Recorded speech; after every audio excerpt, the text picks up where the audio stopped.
আসসালামু আলাইকুম everyone, welcome back to my channel Bangladeshi blogger Mom Noor. I hope সবাই ভালো আছেন। আমরাও আলহামদুলিল্লাহ ভালো আছি। কাছে এবং দূরে, দেশ এবং বিদেশে যে যেখান থেকে আমার আজকের ভিডিওটি দেখছেন, আল্লাহ তাআলার অসীম রহমতে আপনারা সবাই ভালো আছেন। আজকের ভিডিওটি শুরু করেছি বেডরুম থেকে। এখানে দেখতে পাচ্ছেন আরাফ কিন্তু ঘুম থেকে উঠে অনেক বেশি আপসেট হয়ে আছে। তার আপসেট হওয়ার কারণটা হচ্ছে আমাকে সে ঘুম থেকে উঠে যদি না পায় এরকম হয়ে কিছুক্ষণ বসে থাকে। তো মাশাআল্লাহ করে আজকে প্রায় অনেক দিন যাবৎ একটু আমাকে জ্বালাচ্ছে কম। যদি ওর শরীরটা ভালো থাকে তাহলে আলহামদুলিল্লাহ ও আমাকে জ্বালায় না।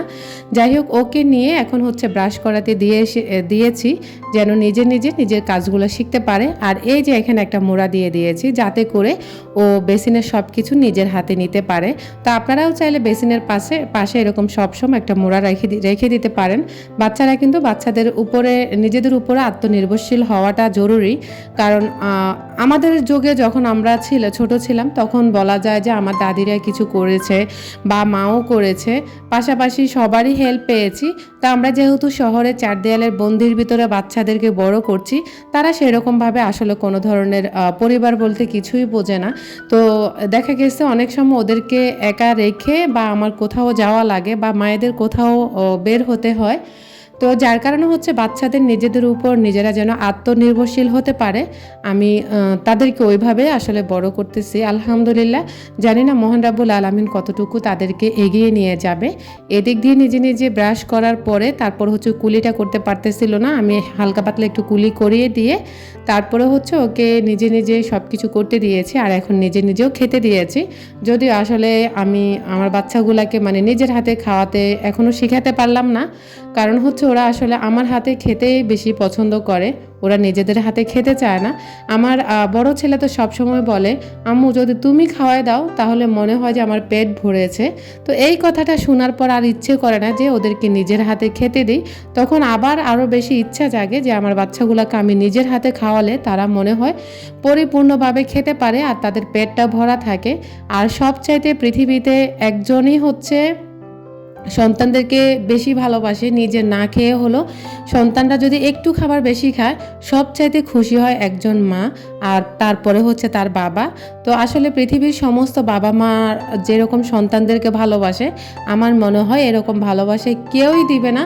খালা বলেন, ফুপি বলেন, আত্মীয় স্বজন যে যাই হোক না কেন, কখনো মায়ের মতো বাবার মতো আদরটুকু করতে পারে না। যাই হোক, ওদেরকে হচ্ছে এখন ওকে আমি নাস্তাগুলো দিয়ে দিয়েছি। এখানে হচ্ছে কলা আর হচ্ছে পাউরুটি।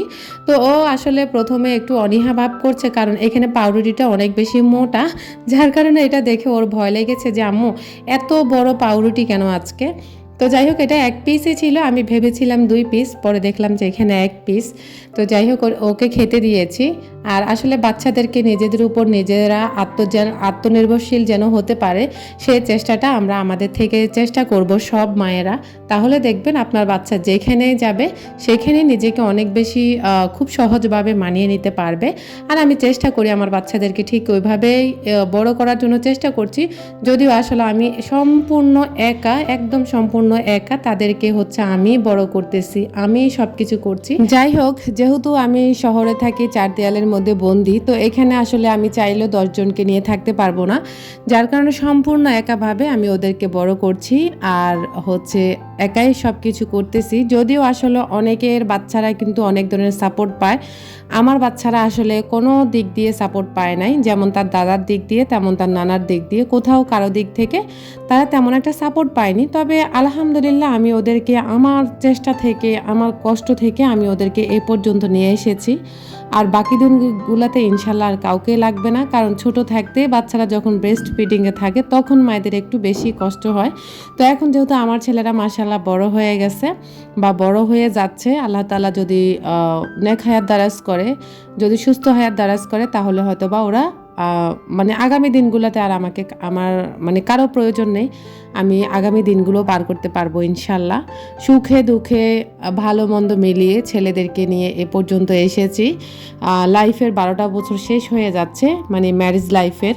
তো যাই হোক আপুরা, আপনাদের সাথে কথা বলতে বলতে কিন্তু আমি হচ্ছে ঘরটা ঝাড়ু দিয়ে নিচ্ছি, বিছানাটা গুছিয়ে নিয়েছি। এর মধ্যে আমার বড় ছেলে স্কুল থেকে চলে এসেছে। তো দুটো বাচ্চা নিয়ে, ছোট বাচ্চাদেরকে নিয়ে আমি কিভাবে আমার ঘরটাকে এত সুন্দর রাখি, নিট অ্যান্ড ক্লিন রাখি, বা ঘরটাকে কিভাবে সহজ উপায়ে পরিষ্কার রাখি, তো ওইটা আজকে আপনাদের সাথে তুলে ধরেছি। আর সবচেয়ে আরেকটা কথা বলি, বাচ্চাদেরকে কিন্তু সব ডিসিপ্লিন কিন্তু বাচ্চারা মায়েরদের থেকেই শিখে। তো আমি কিন্তু চেষ্টা করি আমার ছেলেদেরকে একটু ডিসিপ্লিনের ভিতরে রাখার জন্য, যাতে করে ওরা বুঝতে পারে যে লাইফ মানেটা কি, আর ঘর মানেটা কি, বা ঘরটাকে কিভাবে রাখলে ঘরটা সুন্দর থাকবে, বা নেক্সট টাইম আবার আমার কষ্ট হবে না, বা তাদেরও থাকতে এখানে অসুবিধা হবে না। ওই ডিসিপ্লিনগুলোর ভিতরে আমি তাদেরকে ইনশাল্লাহ বড় করতেছি। বাকিটা মহান রাব্বুল আলামিনের উপরে ছেড়ে দিয়েছি। তো মাশাল্লাহ এ পর্যন্ত এখনও তারা অনেক বেশি ভালো আছে, এবং কি আমি যখন যেটাতে একবার নিষেধ করে দিব যে আমার এই জিনিসটা তোমরা ধরবা না, বা এই জিনিসটা অগোছালো করবা না, তখন কিন্তু সত্যি কথা আমার ছেলেরা আর ওই জিনিসগুলো নষ্ট করে না বা এলোমেলোও করে না। ঘরের সমস্ত সব জিনিস আমার হাতেই নষ্ট হয়, আমার ছেলেদের হাতে আমার কোনো জিনিসই নষ্ট হয় না। তো যাই হোক, এদিক দিয়ে হচ্ছে আমার ছেলেটাও হচ্ছে ড্রেস চেঞ্জ করে ফেলেছে, আর এখন হচ্ছে আমি ওকেও নাস্তা দিয়ে দিয়েছি। আর দুইটা বাচ্চা নিয়ে কিন্তু সংসার করে আবার হচ্ছে ইউটিউবিং করাটা কিন্তু সহজ একটা ব্যাপার না, খুব কঠিন একটা বলা যায় বিষয় এটা। তো এই যে বাচ্চা সামলিয়ে, ঘর সংসার সামলিয়ে, ঘরকে পরিপাটি করে রেখে আবার হচ্ছে ইউটিউবিং করছি, এটা আমার জন্য অনেক কিছু। তো অনেকের কাছে হয়তো এটা কোনো কিছুই মনে হবে না, একদম হেল্পিং হ্যান্ড ছাড়া আমি সম্পূর্ণ আমার কাজ আমি একা নিজে করি। আর আলহামদুলিল্লাহ ভালো আছি। যখন অসুস্থ থাকি তখন কাজ থেকে একটু রিল্যাক্স মোডে থাকি। যাই হোক, অনেক কাজ করেছি, এখন একটু ব্রেক নিয়েছি, একটু চা খেয়ে নিয়েছি, সাথে হচ্ছে 2 পিস পাউরুটি খেয়ে নিয়েছি। আর এদিক দিয়ে হচ্ছে এখন একটু মানে রিল্যাক্স করে তারপর আবার চলে এসেছি কিচেনে এসেছি। রান্নাবান্না তো করতেই হবে, কারণ প্রতিদিনই তো আমাদের খাবারের আয়োজনটা আমরা গৃহিণীরাই করতে হয়। তো দেখা গেছে সকালেরগুলো শেষ করতে করতে ওই যে দুপুরের টাইমও হয়ে যায়। তো দুপুরগুলো এভাবে সুন্দরভাবে ম্যানেজ করে নিই। আর আমি কিন্তু আসলে ছুরি দিয়ে কাটতে পারি না, তারপর চেষ্টা চালাচ্ছি। তো দেখা গেছে ছুরি দিয়ে একবার কাটতে গেলে আমি বটি দিয়ে প্রায় অনেকবারই কেটে ফেলতে পারবো। তো আমি আসলে ছুরি দিয়ে কাটতে পারি না, আর আমার ছুরিটা খুব একটা ভালোও না। তারপরও হচ্ছে মাঝে মাঝে আলসেমি লাগে, যার কারণে হচ্ছে এভাবে আমি বেগুনগুলোকে কেটে নিয়েছি। যাই হোক, বেগুন কেটে এখন চলে এসেছি রান্না বান্না করব। আজকে হচ্ছে বেগুন দিয়ে মাছ রান্না করব। আরেকটা কথা বলি, আমি কিন্তু আমার এই বাসায় যখন কারেন্ট চলে যায় তখন আর আপনাদের সাথে ভিডিও শেয়ার করতে পারি না, এতটাই অন্ধকার থাকে, যার কারণে আমি ভিডিও আর করা যায় না। তো যাই হোক, পরবর্তী লাস্টের যে অংশটুকু ছিল সেটা আর আপনাদের সাথে বেগুন রান্নাটা আর শেয়ার করতে পারিনি।